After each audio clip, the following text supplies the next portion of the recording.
Shalom. First and foremost, I'd like to give all praises, honor, and glory to Yahweh, Bahashem, Yahushai, Bahashem, Rakwadash. Double honors to the elders and the apostles, the great millstone that rule well, and peace and salutations to the elect of Israel. To you I say Shalom. Lord willing, this lesson is edifying to the flock of Yahweh, Bahashem, Yahushai. News coming out all over the world, man, about, really ever since the so-called C-19 came out, man. And these lockdowns, that people been, protesting all over the four corners of the earth. And just because it got quiet throughout the media doesn't mean they stopped happening. Because you recently had one protest in Peru that lasted damn near 3-4 months, man. All right, it got so bad that the police and the military out there started using live ammunition on the protesters. Usually they use gas, rubber bullets, maybe nightsticks, plastic shields, things of that nature. But now, the police were caught out there using live ammunition on protesters, in order to, settle them down, man. But you got in Kenya right now, Kenyan opposition politicians arrested, tear gas during protest, right? So even the politicians that are opposing the politicians that's currently in their seats, right, they're getting arrested too. But now, why is Kenya, protesting? It's the same reason the majority of these nations protest, man. Really, everything comes because of money, man. Right? Divorce rates are high, usually because of money. Right? People get angry because they can't afford to feed their family. This is all because of the inflation that's happening, man. It says Kenyan police tear gassed the leader of the opposition on Monday and arrested senior lawmakers and his parliamentary faction as protesters took to the streets to march against President William Ruto and the high cost of living. Right. So at the end of the day, this is what it really is about. Because as the scripture says, for the love of money is the root of all evil. Even though it's not necessarily evil to cry out when, your government is making laws and doing actions, taking loans out from, federal reserves that increases the cost of living. All right. But let me scroll down a little bit. And it says, despite the current President Ruto's promises to bring down living costs since taking power in September, inflation has remained high in East Africa's economic powerhouse, rising to 9.2% in February. Right? Now that is high, You gotta imagine if things cost 10% more, just a month later, right? If you wake up and everything costs 10% more, it's really hard out there, man. Especially if you're already living paycheck to paycheck and your wages aren't rising, right? But this is 2 Ezra chapter 15. I'm gonna start at verse 14. Woe to the world and them that dwell therein, for the sword and their destruction draweth nigh, and one people shall stand up and fight against another, and swords in their hands. Right, one people really going into nationalities or different types of people going against each other, man. Civil war. All right, we're gonna especially see that in Babylon, because Babylon has a whole bunch of different people inside of one nation, man. All right, this is truly a melting pot here in Babylon, aka America. 2 Edges 15-16. For there shall be sedition among men. All right, if you go into that word sedition, let me Google it real quick. Sedition, conduct or language inciting rebellion against the authority of a state. All right, did we not read that even in the article in Kenya that even opposing politicians are getting arrested, man? All right, nobody's caring about who's in charge or who is these so-called elected people are. Insurrection or rebellion, a factitious commotion in a state, the stirring up of a commotion, the incitement of discontent against government, a disturbance of public tranquility. Right. This is prophecy being fulfilled, man. For there shall be 2 Ezra 15-16. For there shall be sedition among men, and invading one another. They shall not regard their kings nor princes, and the course of their actions shall stand in their power. Right. Whatever they want to do, whatever they put their mind to do, whatever they believe is right, not regarding the laws of man, they're gonna do, man. All right. Now, if you go back to Salakia, the article, it says East Africa's economic powerhouse, which is Kenya, their inflation rose to 9.2% in February. Right. Now that seems high, but even Babylon is even higher, man. Babylon doesn't rise, 9% per year, but year over year, ever since 2020, it rose about 6%, 7%, 6%, which is higher than 9% when you actually do the math. Because if something costs $100 and inflation hits at 6%, then that year is going to cost $106 compared to the 100 it cost before. Then if it rises another 6% after the year after that, it's going to rise to about $113 instead of $112, because $106 is the new baseline. Then if it rises 6% after that, it's going to rise to about $121 instead of $118. All right. This is the current inflation rates from 2000 to 2023 in the U.S. Right.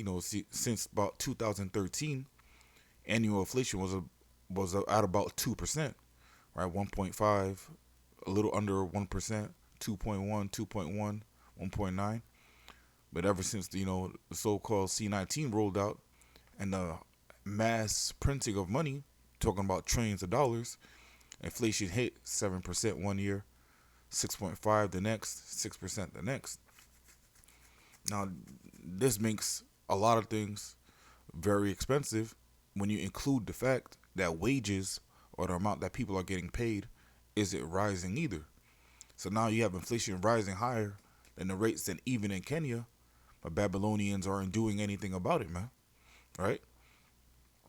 So-called Babylonians talk about freedom and how great America is, but they're not willing to, to fight for, like other nations are willing to fight. But this is Jeremiah 51 and 30. The mighty men of Babylon have forborne to fight. Right? They no longer have that fight in them. Like they say in the world, he got that dog in him.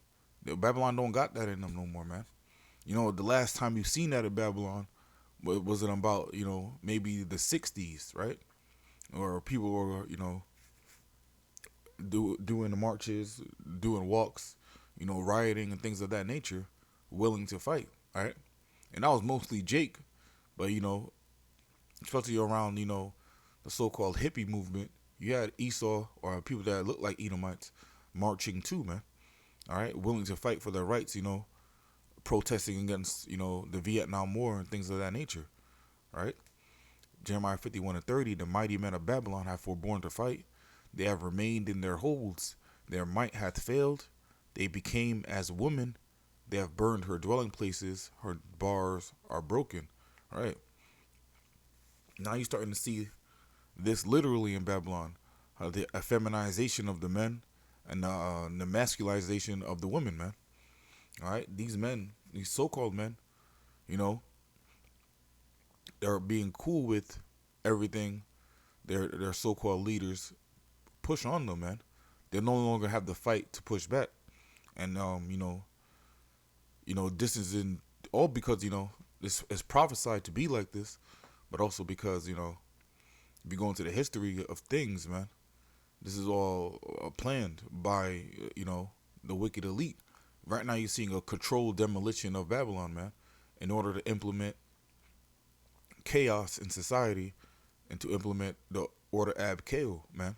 So you can get that order ab chaos and get that so-called new world order to implement and usher in the MOTB, man, the mark of the mark, man. All right, the charagma. All right. Now, in after World War II, right? During World War II, the Nazis they used to have run experiments, and one of the experiments was using fluoride, and they seen that the use of fluoride resulted in the people that took it was more docile, so they didn't have that fight in them anymore, man.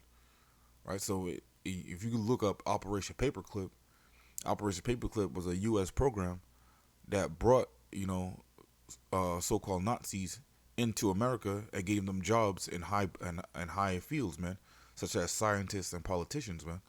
All right, this is why you see fluoride pushed, and basically in every major city in America, right, in the water supply, you see fluoride push in a toothpaste. This is why they tell you when you see like a Crest commercial, 9 out of 10 dentists recommend Crest because it has fluoride in it, man. These are the same people that was using it in World War II, man. All right, just because they'll tell you that so-called NAZIs were bad people, all right, but you got to remember they were Edomites too, man. All right, Edomites, they're all on the same team at the end of the day. Their one goal is to destroy Jake and stay in power, man. All right, but pretty soon we're gonna see the same thing happening in Kenya come to the streets of America, man. And this is through because you got government officials looking like police, right? And this is through because a woman with a stick, this is really pointless. And how they all got masks on, which is pointless too, man.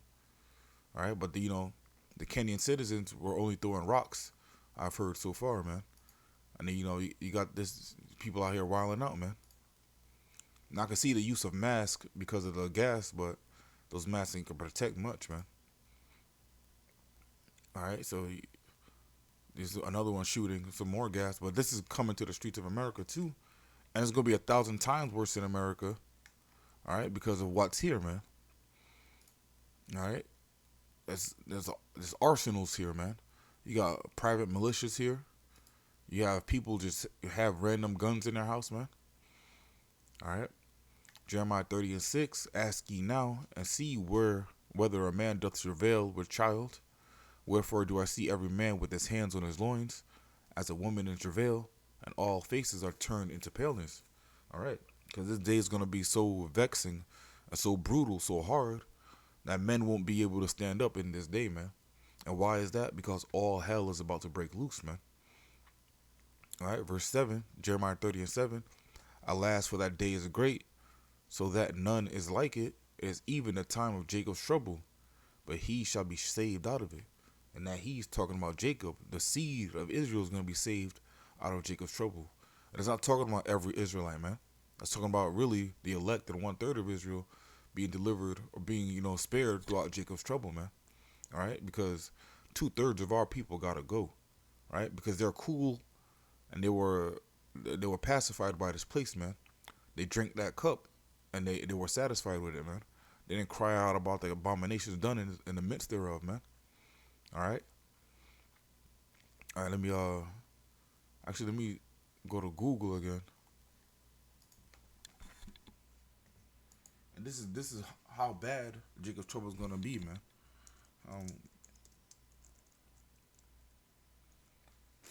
How many guns are in the United States of America, man? How many guns are in the U.S. from 2023? Last updated January 16th, 2023. It says about 46% of American households own at least one firearm. All right, so that's almost half, man. All right. How many guns in America? In 2017, there was estimated to be near 400 million guns in the United States between the police, the military, and American civilians. Over 393 million, over 98% of those guns are in the hands of civilians, man. That means the regular people, right? This is why Jacob's trouble is going to be so vexing, and why we're going to need spiritual powers to be delivered out of this, man. All right, because, Jake has guns too, but, they're going to put their faith in the guns, and their guns won't be able to deliver them, man. All right, our faith is going to be placed in Yahweh Hashem Yahushai, and this is where our deliverers will come from, man. All right, let me continue on 2nd Ezra 15. I'll come back to this. Let me go to the book of 2nd Maccabees, chapter 8.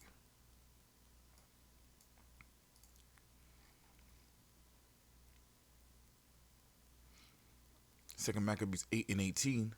For they, said he, trust in their weapons and boldness, but our confidence is in the Almighty, who at a bet can cast down both them that come against us and also all the world. Right? This is why we don't put our faith in guns. Yeah, guns are cool. Guns are actually fun, man. All right? But, our faith isn't in them, man. Putting your faith in a gun, putting your faith in anything but Yahweh Hashem Yahushua is going to get you destroyed, man. All right? And that's really, there's no other way around that. All right? But, the average gun owning American has 5 firearms, while nearly 22% of gun owners only have a single firearm. All right? Oh, Salakia. Today, the number of firearms in America is around 466 million due to the record-breaking sales during the pandemic. All right? So you got, really damn near 450 million guns in the hands of civilians.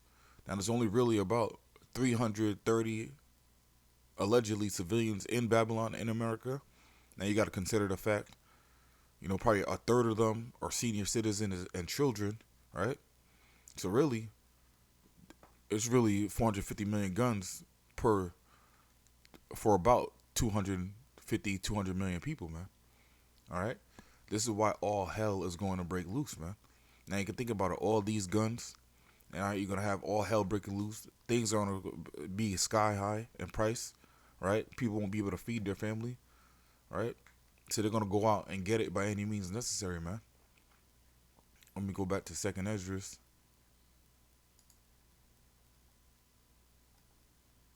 15.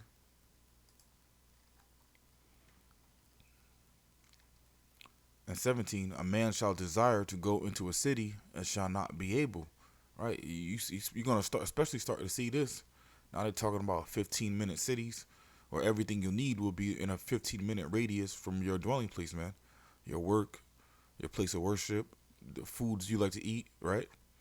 But what's also going to be through, they're going to have like places of entertainment, maybe like a movie theater, right? But what they're also going to put in there, man, bars, liquor stores, gun stores, right? They even might, do something for the alphabet community and put drag playhouses in there, right? And all this will be 15 minutes, within 15 minutes away from you, man. All right? And so you want to go to somewhere else, but you won't be able to, man. Especially if all hell breaks loose, or Salakia, when all hell breaks loose, you're going to have martial law where you won't be able to even leave your house if they say so, man. Even now, in Miami, it's spring break, and because of the violence that happened there, they're putting a curfew, man. So now you won't be able to leave your house at a certain time because they say so, man. This is the times that we're coming into. Verse 18, for because of their pride, the city shall be troubled, the houses shall be destroyed, and men shall be afraid. Again, that's the third scripture we pulled out about men being afraid, man. So all you proud women out there thinking that you don't need a man, right? Who's going to stand up for you in these days? When in these days, even men should be afraid, man. All right, this is the time, to humble yourselves greatly, man. All right, and get with the man of the Lord while you still can, while that's still an option. All right, because even the mighty men are going to be afraid in this day, man. All right, why is that? Because the only foundation they'll have is in other men or in their weapons, or whatever it may be, it's going to be shaky, man. All right, whatever foundation they put their faith in is going to be shaky. But the men of the Lord that, trusted in Yahweh Bashem Yahshai and truth and sincerity will be able to weather any storm, man. All right, verse 19. A man shall have no pity upon his neighbor, but shall destroy their houses with the sword. Right? Again, over 450 million guns out here, man. All right? The houses are going to be destroyed. Literally, man. Not only, I'm not talking about houses will eventually all be destroyed. But they're going to be ran through, man. Especially the people, right? Because the people make up a house more than anything, man. All right? Continuing on. And spoil their goods because of the lack of bread and for great tribulation. All right? We're seeing inflation prices go up every year after year. We're seeing these banks starting to fail one by one. And then the more the Federal Reserve bails out the banks, the less valuable the dollar will be. The less valuable the dollar is, the more inflation rises. Right? The more inflation rises, and the more the the prices don't, I mean, the wages don't go up. All right. This is all a recipe for a huge disaster, man. All right. And truly, these banks failed back in 2008. But what happened, they weren't allowed to fail because they were bailed out. If they would have failed, and started from scratch, we wouldn't be in this situation. But now they kicked the can down the road so much, now we're near the end of the road. I call a lawyer, I'm like, y'all about to I'll strive for that, man. Because now the only option is to destroy the dollar and create a new currency, man. And this is the times that we're coming into. All right, but I'm gonna wrap it up with that. Lord, when this lesson was edifying, again, I want to give all praises, honor, and glory to Yahweh, Bahashem Yahushai, Bahashem Rakakwadash. Double honor to the elders and the apostles, the great millstone that rule well. And peace and salutation to the elect of Israel. Until next time, I want to say shalom and abad babal.